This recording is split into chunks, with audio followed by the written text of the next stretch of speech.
Nombreuses sont les images par lesquelles l'Esprit de Dieu s'est efforcé d'illustrer cette vérité, afin de la rendre claire aux âmes qui désirent être soulagées du fardeau de la culpabilité.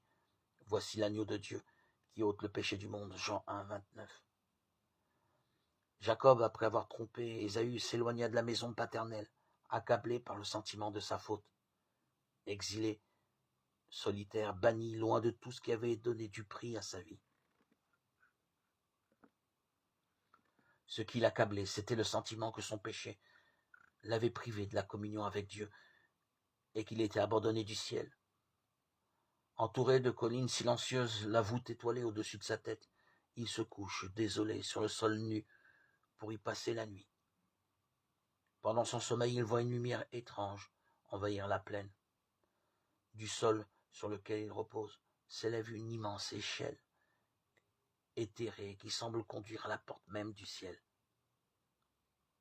Et sur cette échelle montent et descendent des anges de Dieu. Il écoute, et, du milieu de la gloire céleste, la voix divine lui fait entendre un message de consolation et d'espérance.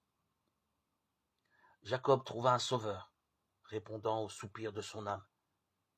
Plein de joie, il vit le chemin par lequel il pouvait, lui, pécheur, retrouver la communion avec Dieu. L'échelle mystique de sa vision représente Jésus, le seul intermédiaire entre Dieu et l'homme,